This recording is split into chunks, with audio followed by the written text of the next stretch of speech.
Seigneur Dieu, notre roi, nous te disons merci. Merci infiniment pour ce privilège que tu nous accordes de pouvoir parler de toi encore une nouvelle fois ce matin, de ce que tu as pu vivre avec tes disciples, les apôtres.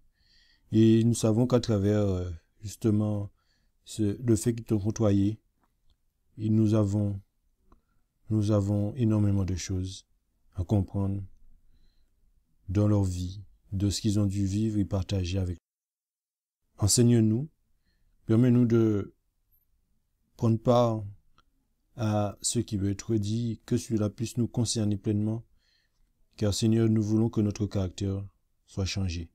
Nous voulons que tu sois le centre de notre vie.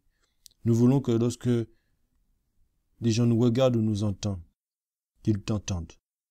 Et Seigneur, c'est à cela que nous aspirons. Guide-nous, dirige-nous, accorde-nous la plénitude de ton esprit. Je demande pardon pour nos péchés, puisses-tu nous laver, nous purifier, nous sanctifier, nous justifier, dans le sang précieux de Jésus-Christ, et c'est en son nom que nous t'avons prié pour ta gloire. Amen. Eh bien,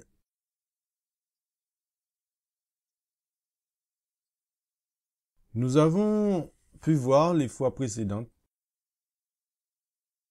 la vie de plusieurs disciples. Nous avons vu Pierre, nous avons vu André, et nous voyons aujourd'hui Jacques. N'oublions pas que sur la Nouvelle Jérusalem, sur les portes, il y aura le nom de chaque apôtre. Peut-être que, en comprenant leur vie, leur caractère, ce qu'ils étaient, nous allons peut-être comprendre pourquoi ce privilège de voir leur nom sur ces portes. Pourquoi, à travers eux, y a-t-il des caractéristiques, peut-être, que nous pouvons nous retrouver chez chacun d'eux? Nous allons poursuivre et nous allons pouvoir côtoyer un petit peu de près l'apôtre Jacques. Jacques, notre apôtre Jacques, était un fils de Zébédée et frère de l'apôtre Jean. Il fut ensuite parmi les leaders de l'Église. Et pour poursuivre, nous allons lire des textes qui le concernent. Donc, je vous invite à vous rendre dans le livre de Matthieu, chapitre 4. Matthieu, chapitre 4, et le verset 21. Matthieu, chapitre 4, et le verset 21.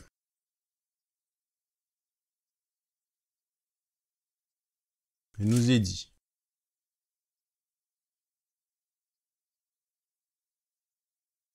de là, étant allé plus avant, il vit deux autres frères, Jacques, fils de Zébédée, et Jean, son frère, dans une barque avec Zébédée, leur père, qui raccommodaient leurs filets. Il les appela. Matthieu chapitre 10, et le verset 2. Matthieu 10, et le verset 2. Or, voici les noms des 12 apôtres. Le premier est Simon, nommé Pierre, et André son frère, Jacques, fils de Zébédée, et Jean, son frère.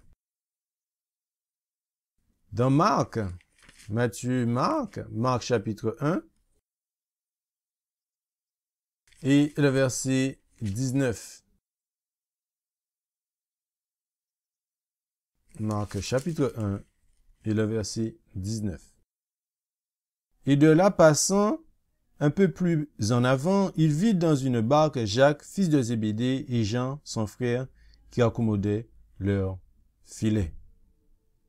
Verset 29. Et aussitôt après, étant sortis de la synagogue, ils vinrent avec Jacques et Jean dans la maison de Simon d'André. Et ensuite,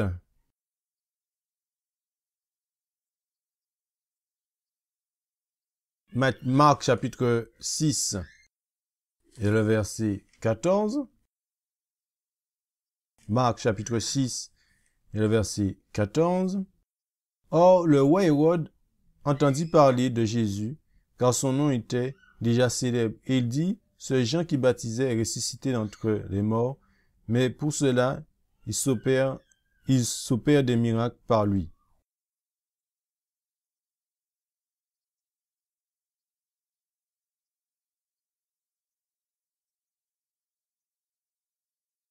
Peut-être j'ai un petit problème dans mon texte, mais bon.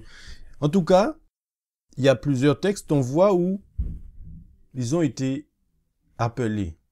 Et Jacques a été appelé. Dans Actes chapitre 1 et le verset 13, Actes chapitre 1 et le verset 13, et quand il fut arrivé, ils montèrent dans la chambre haute où demeuraient Pierre, Jacques, Jean, André, Philippe, Thomas, Barthélemy, Matthieu, Jacques fils d'Alphée, Simon le Zélote et Jude frère de Jacques. Acte 12 et le verset 2.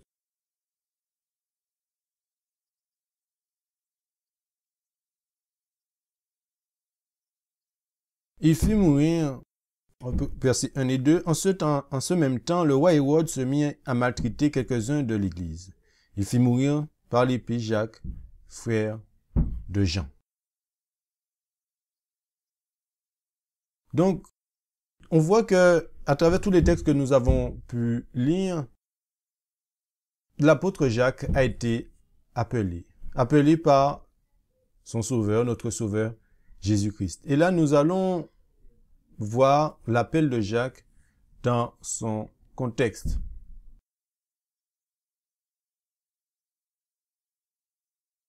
Dans le livre Éducation, à la page 86, paragraphe 2. Le livre Éducation, page 86, paragraphe 2, puis page 95 et paragraphe 3. 4 des 12 disciples devaient jouer un rôle prépondérant, chacun d'une façon différente.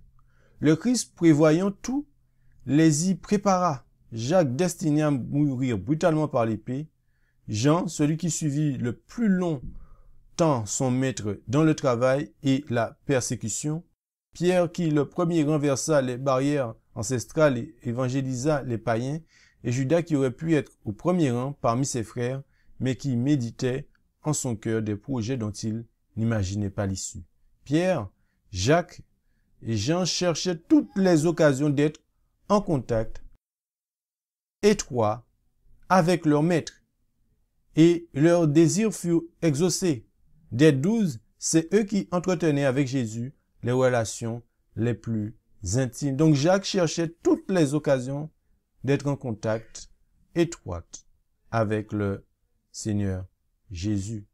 Et nous, est-ce que nous devons chercher à être dans une étroite relation constamment avec Jésus? Est-ce que nous devons chercher à avoir une intimité continuelle, constante avec notre Seigneur Jésus? Il est dit ensuite, à la page 95 d'Éducation, paragraphe 3, il était avec lui à la maison, à table, au champ. Il l'accompagnait dans ses voyages, partageait ses épreuves, ses souffrances, et autant qu'il le pouvait, participait à son œuvre. Donc nous voyons ici que Jacques faisait tout son possible pour être avec Christ, à la maison, en mangeant et au champ. Et dès que Christ devait se déplacer, il voulait être là. Les épreuves que Christ devait endurer, lui aussi, il en voulait. Ils avaient une relation tellement étroite avec le Christ. Et c'était leur désir d'avoir une relation aussi étroite avec le Christ. Et nous savons qu'ils ont aussi vécu pas mal de choses avec le Christ. Vous connaissez cette histoire sur la montagne de la transfiguration. Jésus-Christ, page 416, paragraphe 1, 2 et 4. Voilà ce qu'il nous est dit. Le soir approchait. Lorsque Jésus appela à lui 3 de ses disciples, Pierre, Jacques et Jean, il les conduisit à travers champs par un sentier escarpé sur le versant solitaire d'une montagne. Les disciples n'osent pas demander au Christ où il va et quel est son dessein. Ils n'osent pas demander à Christ là. Les disciples ont joint d'abord avec une dévotion sincère leur prière aux siennes. Mais, il y a un mais. Ils sont bientôt gagnés par la lassitude et malgré leur effort, ils succombent au sommeil.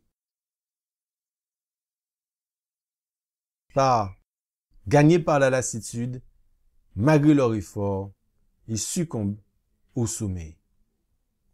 On voit déjà dans un premier temps que Jésus les appelle pour qu'ils puissent le suivre à travers champs, etc., dans des montagnes solitaires. Et comme on a vu tout à l'heure là, je pense qu'ils avaient foi en leur sauveur. Ils n'osaient même pas demander à Christ. Ils n'osaient pas demander à Christ où il va et quel est son dessein. Les disciples ont joint d'abord avec une dévotion sincère leur prière aux siennes. Donc, ils avaient ce désir. Est-ce que c'est par eux-mêmes de pouvoir vivre ce moment de prière avec Christ? Mais, que se passe-t-il? La lassitude. Et malgré leur effort, ils succombent au sommeil. Est-ce que cela peut nous arriver d'avoir le désir de suivre Christ et sur notre parcours, on succombe au sommeil, on s'endort? Je pense que oui. Et eux qui étaient proches et qui vivaient cette intimité, cette proximité avec le Christ, cela leur est arrivé. Encore une fois, on voit l'importance de veiller et de prier. Jésus-Christ, page 420, paragraphe 1. Pour s'être laissés gagner par le sommeil, les disciples n'entendirent qu'une faible partie des paroles échangées entre le Christ et les messagers célestes. Qu'une faible partie des paroles. Pour avoir négligé de veiller et de prier, ils ne purent recueillir ce que Dieu s'était proposé à leur accorder. Est-ce que lorsqu'on ne veille pas et ne prie, et que lorsque nous prions pas, est-ce que nous loupons ce que Dieu s'était proposé de nous accorder? Nous voyons l'importance de veiller, de prier pour ne pas louper, pour que ce que Dieu souhaite nous accorder ne puisse pas passer sur notre nez. La connaissance des souffrances du Christ et des gloires qui devaient les suivre ils n'ont pas pu prendre part à la connaissance des souffrances de Christ et des gloires qui devaient les suivre par le fait d'avoir négligé de veiller et de prier. Cela veut dire que si nous, on néglige aussi le fait de veiller et de prier, nous risquons de ne pas avoir ou de ne pas prendre part à la connaissance des souffrances du Christ et des gloires qui devaient les suivre. Il perdit la bénédiction. Écoutez bien, dont ils auraient pu jouir en participant à son renoncement. Nous devons prendre part au renoncement, les amis. Nous devons prendre part au renoncement pour ne pas perdre la bénédiction que Dieu a en réserve pour nous. Combien ses disciples étaient lents à croire, combien peu ils appréciaient le trésor dont le ciel voulait les enrichir. Oui, le Seigneur veut nous faire part des trésors dont le ciel souhaite nous enrichir. Mais pour cela, comme vous le voyez, nous ne devons pas négliger. Nous ne devons pas négliger de veiller et de prier. Nous ne devons pas négliger de veiller et de prier. Vous connaissez ce contexte, la place la plus élevée. Qu'est-ce qui s'est passé? Pourquoi cela? Pourquoi avoir eu ce désir? Jésus-Christ, page 541, paragraphe 1. Jean, le fils de Zébédée, avait été l'un des 2 premiers disciples à suivre Jésus. Avec son frère Jacques, il faisait partie du premier groupe qui avait tout quitté pour le servir. Ils avaient volontiers dit adieu à leur foyer, à leurs amis pour l'accompagner. Ils avaient marché, conversé avec lui. Ils avaient été avec lui en privé et en public. Ils avaient apaisé leurs craintes, les avaient délivrés du danger, les avaient consolés de leur peine, les avaient enseignés avec patience et tendresse. Tant ici bien que leur cœur semblait ne plus faire qu'un avec le sien. L'amour ardent qui leur faisait désirer d'être aussi, je reprends, l'amour ardent qui lui vouait leur faisait désirer d'être aussi près de lui que possible dans son royaume. Ils avaient ce désir, le fait de, soi-disant, être constamment avec lui, de faire énormément de choses avec lui. Pour eux, c'était légitime de demander cette place. Je ne manquais pas une occasion de se placer à côté du Sauveur et Jacques souhaitait obtenir une honneur semblable. Donc en voyant, pour eux, c'est un privilège. C'est un privilège d'être aux côtés de Christ. Donc pour eux, cela était normal de pouvoir réclamer, soi-disant, cette place. Pour eux, c'était normal de pouvoir réclamer cette place. Est-ce que nous aussi, on peut avoir ce type d'attitude? Regardons, continuons. Jésus-Christ, page 51, paragraphe 3. La mère et le fils viennent ensemble à Jésus, lui demandant de leur accorder ce que leur cœur désirait. Ils désiraient quoi? C'est d'être à gauche et à droite de Jésus dans son royaume. Les fils ambitieux et aimants des fils de Zébédée, les fils du tonnerre.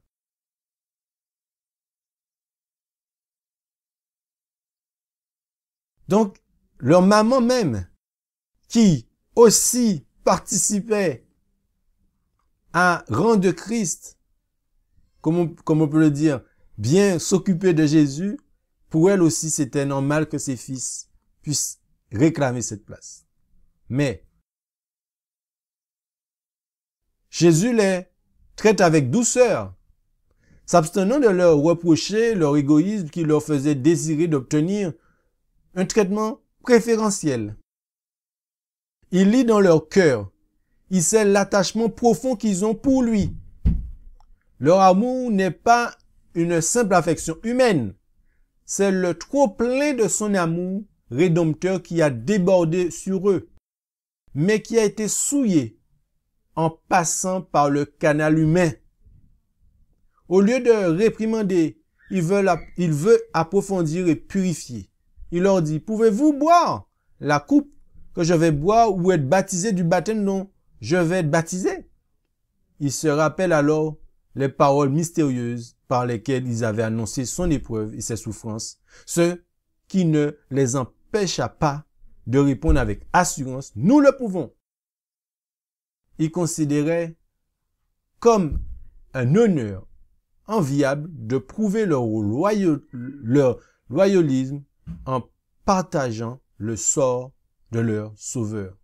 Donc on voit que leur désir n'était pas forcément mauvais dans la situation où cette affection qu'ils avaient envers Christ n'était pas quelque chose d'humain. Mais ce canal humain, a souillé ce que Jésus souhaitait que ses disciples, Jacques, puissent vivre et comprendre l'attente du Seigneur Jésus à leur égard. Et nous, parfois ça peut arriver aussi que nous pouvons avoir des désirs, mais c'est pas ce que le Seigneur souhaite que nous ayons en nous. On poursuit, mais pour ce qui est d'être assis à ma droite ou à ma gauche, cela n'est pas à moi de l'accorder, sinon à ceux pour qui cela est préparé, ajouta-t-il. Aucun favoritisme n'intervient pour assigner une position dans le royaume de Dieu. On ne peut ni la mériter, ni l'obtenir par une faveur arbitraire. C'est le résultat du caractère. La couronne et le trône sont les signes extérieurs d'un état réalisé. La victoire sur soi-même grâce au Seigneur Jésus. Donc on voit que Christ, par amour, leur explique très clairement qu'il n'y a pas de favoritisme dans le royaume de Dieu. C'est le résultat du caractère. Donc c'est pour cela que le Seigneur ne souhaite pas que nous nous comparons les amis. Un tel fait ci, oh là là, lui il est trop fort, il fait ça, et tout, etc. Non, c'est pas ce que le Seigneur veut nous faire comprendre. Et ce qu'il veut nous faire comprendre, c'est le changement qui s'est opéré dans notre caractère. C'est le même changement qu'il a voulu opérer en Pierre, en André et en Jacques. Et c'est ce même changement qu'il veut opérer en chacun d'entre nous. Il n'y a pas de favoritisme. Il n'y a pas de favoritisme pour le royaume du ciel. Il n'y a rien qui peut dire que nous méritons telle ou telle place. C'est en fonction de notre caractère. Jésus-Christ, page 542, paragraphe 4.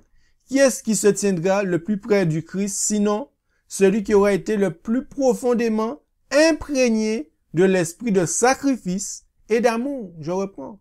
Qu'est-ce qui se tiendra le plus près du Christ, sinon celui qui aura été le plus profondément imprégné de l'esprit de sacrifice et d'amour? Cet amour ne se vante pas. Il ne s'enfle pas d'orgueil. Il ne cherche pas son intérêt. Il ne s'irrite pas. Il ne médite pas le mal. Cet amour est celui qui pousse le disciple, comme il a poussé notre Seigneur, à tout donner, à vivre, à travailler et à se sacrifier jusqu'à la mort pour sauver l'humanité. Voilà ce que le Seigneur souhaite pour chacun d'entre nous. Que nous ayons une profondeur. Que cette profondeur soit imprégnée de l'esprit de sacrifice et d'amour. Voilà ce que le Seigneur nous demande. Que nous soyons imprégnés de l'esprit de sacrifice et d'amour. Et que cet amour nous poussera à tout donner, à vivre, à travailler, à se sacrifier jusqu'à la mort pour sauver les hommes perdus. Sans Christ, nous sommes perdus.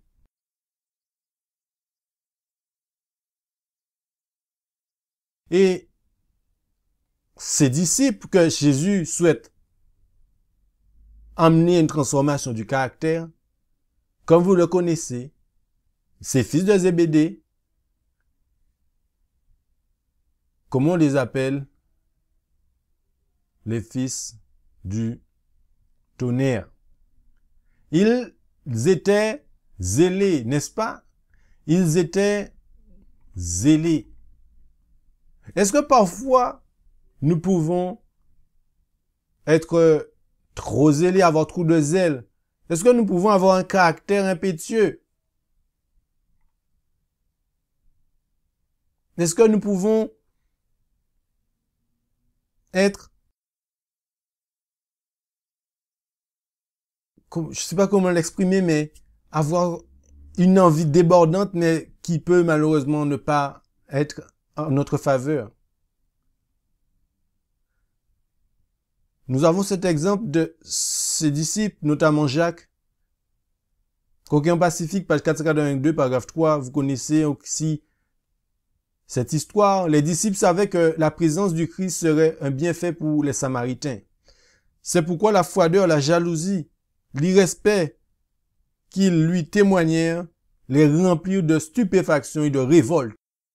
Jacques et Jean en furent particulièrement scandalisés que celui qui révérerait si profondément fut ainsi traité leur paraissait une trop grave injure pour ne pas être suivi immédiatement d'une punition exemplaire. Regardez le zèle qu'ils avaient. Dans leur indignation, ils étaient indignés. Ils s'écrièrent, Seigneur, veux-tu que nous commandions que le feu descende du ciel et les consume? Trop de zèle. Ils faisaient allusion au capitaine de Samarie et à leur compagnie qui avait été anéantie par le feu lorsqu'ils avaient essayé de s'emparer du prophète Élie. Donc, nous voyons que ils n'étaient pas tout mous. Et Jésus leur répondit. Ils furent surpris de voir que Jésus était peiné par leurs paroles. Et plus surpris encore d'entendre ses reproches. Vous ne savez pas de quel esprit vous êtes animés. Car le Fils de l'homme est venu non pour perdre les âmes des hommes, mais pour les sauver.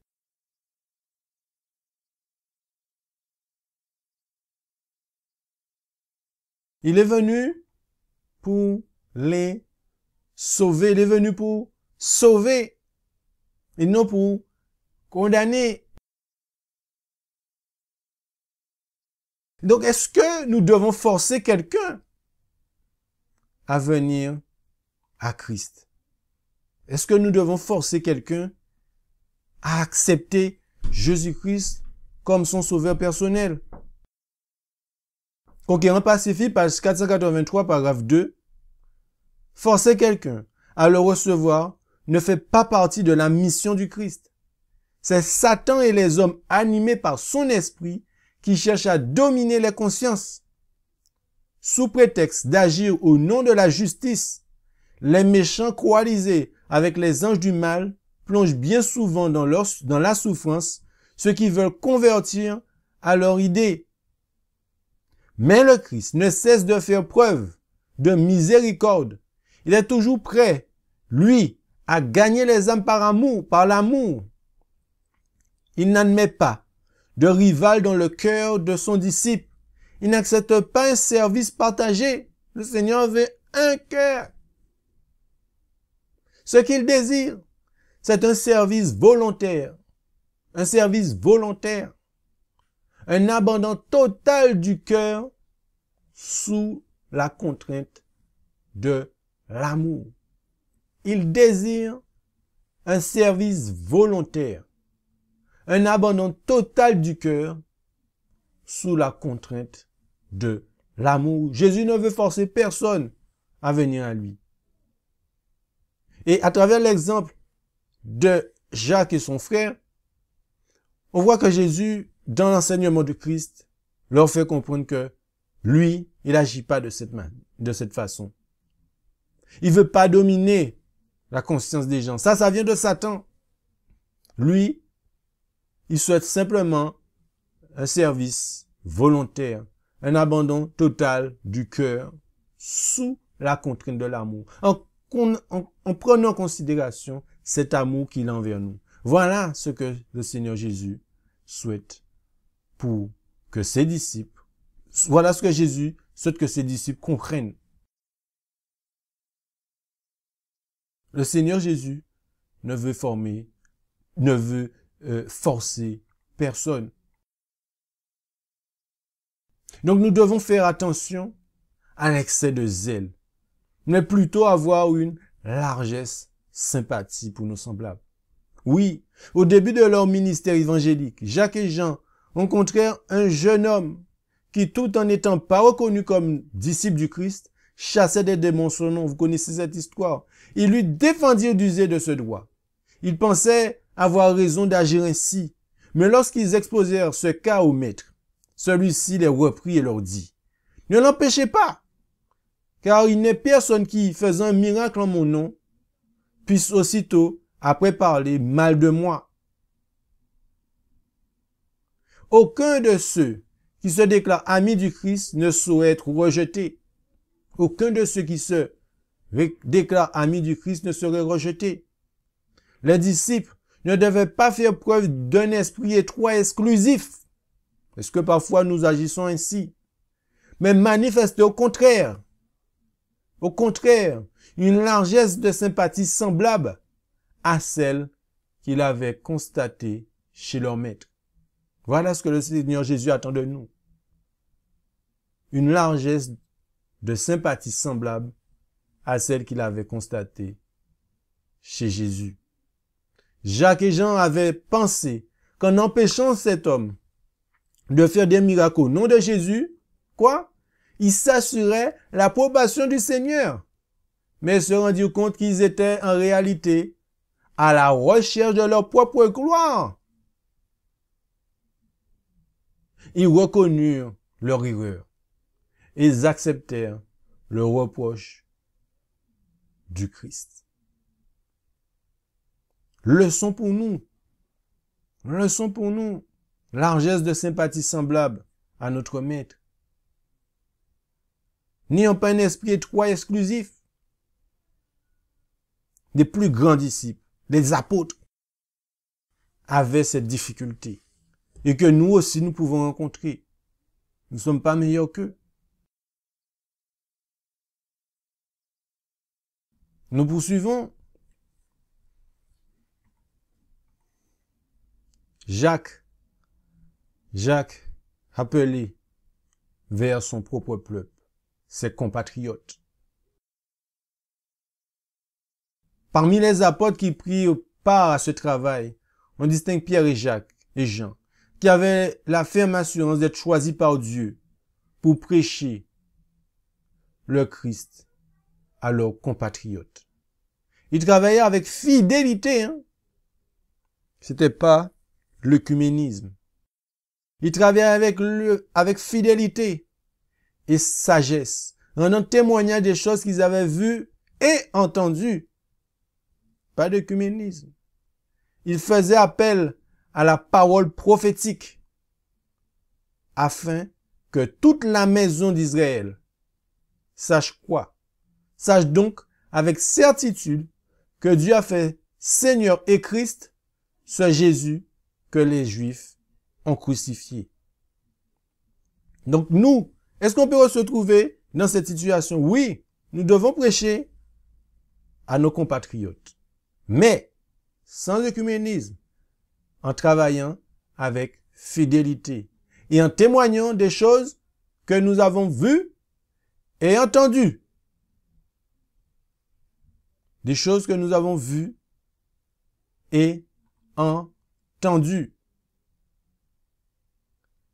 Et l'apôtre Jacques, comme vous le savez, a eu une fin. La mort de l'apôtre Jacques. Vers Coquin Pacifique, page 127, paragraphe 1 et 2. Vers le même temps, le roi Hérode se mit à maltraiter quelques membres de l'Église. Le gouvernement de la Judée était alors entre les mains d'Hérode Agrippa, représentant de Claude, empereur romain. Hérode occupait aussi la position de tétrarque de Galilée. C'est un prosélyte fervent de la foi israélite qui paraissait très aidé dans la pratique des cérémonies de la loi juive. Désireux d'obtenir la faveur des Juifs et dans l'espoir de s'assurer ainsi le pouvoir et les honneurs, il commença par satisfaire leurs désirs en persécutant l'Église du Christ, en ravageant les maisons et les biens des chrétiens et en jetant en prison les principaux membres de l'Église.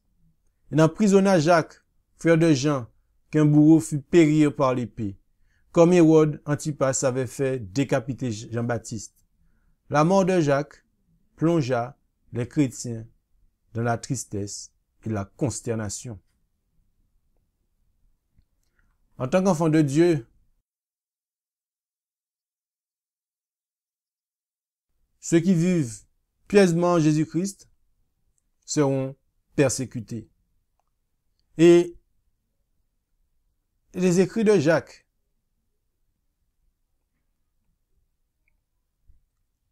qu'il nous a laissés,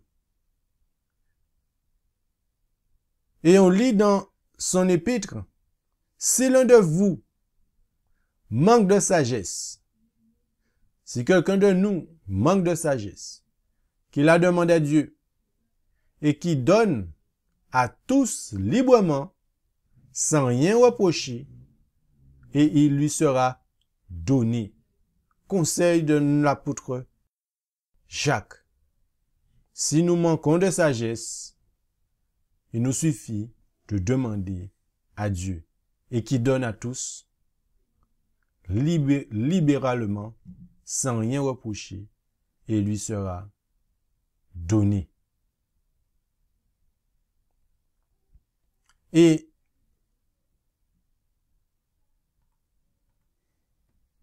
il nous a laissé d'autres textes que nous devons continuer à méditer. Une lettre aux chrétiens de tout temps.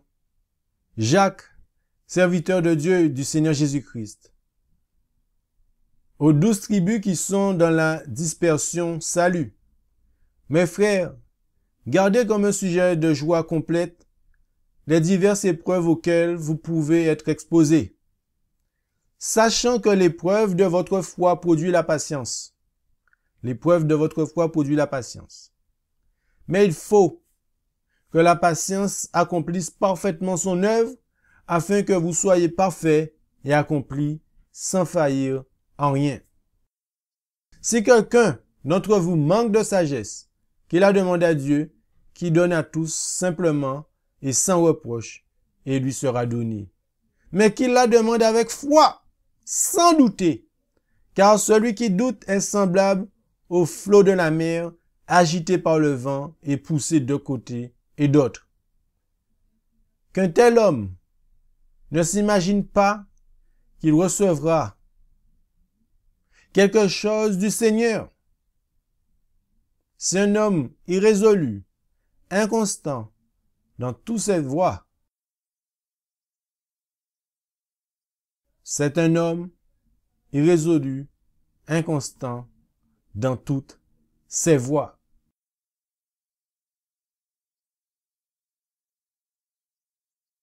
Que les frères de condition humble se glorifient de son élévation. Que le riche, au contraire, se glorifie de son humiliation. car il passera comme la fleur de l'herbe. Le soleil s'est levé avec sa chaleur ardente. Il a desséché l'herbe, la fleur est tombée, et la beauté de son aspect a disparu. Ainsi le riche se flétrira dans ses entreprises. Heureux l'homme qui supporte patiemment la tentation, car après avoir été éprouvé, il recevra la couronne de vie que le Seigneur a promis à ceux qui l'aiment. Ne vous y trompez pas, mes frères bien-aimés. Voilà cet apôtre Jacques qui a lié une intimité extrêmement étroite avec son Sauveur. Il avait ce désir d'être constamment avec son Maître. Avons-nous le désir d'être constamment en relation avec notre Seigneur Jésus?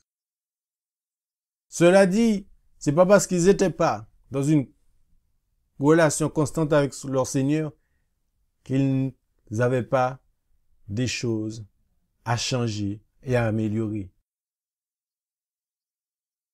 Mais nous voyons que ce désir qu'ils avaient, c'était pas un désir humain. Ça venait du ciel. Prions, veillons et prions afin de demander à Dieu, justement, de nous mettre en nous, chacun d'entre nous, non un désir humain, mais un désir céleste. Un désir qui nous permettra d'approfondir, d'être liés, étroitement liés dans notre relation avec notre Seigneur Sauveur Jésus-Christ. Car la vie éternelle, c'est qu'ils te connaissent, toi le seul vrai Dieu et celui que tu as envoyé Jésus-Christ. Cette connaissance, cette intimité, c'est ce que le Seigneur souhaite pour chacun d'entre nous. Que Dieu nous bénisse et que nous puissions, que nous ayons cette occasion de pouvoir vivre cette intimité avec notre Seigneur Sauveur Jésus-Christ. Que Dieu nous bénisse. Amen. Je vous invite à prier avec moi.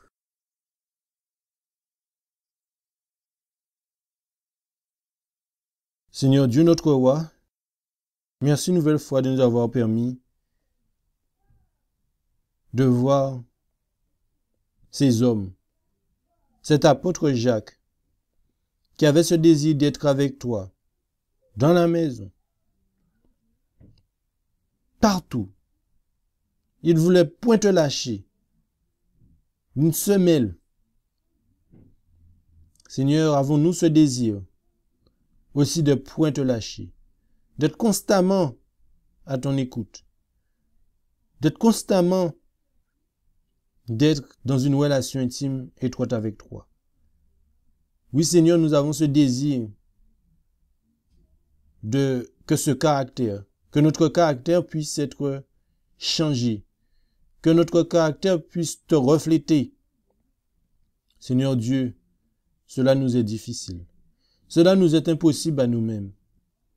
Mais nous avons cette assurance que toi, tu es celui qui peut changer le cœur. C'est toi qui as changé le cœur de tes disciples. Et c'est ce désir que tu as aussi pour chacun d'entre nous de changer notre cœur, notre caractère. Béni soit ton Saint-Nom. Merci d'avoir pitié de nous. Merci de nous sortir de cet état de péché. Merci pour ton amour, ta patience et ta miséricorde. Que tu puisses nous laver, nous purifier, nous sanctifier, nous justifier dans le sang précieux, Père éternel, de ton Fils, ton seul unique Fils engendré, Jésus-Christ, qui a donné sa vie pour nous. Et sans son nom, Père, que nous te prions, et pour ta gloire éternelle. Amen.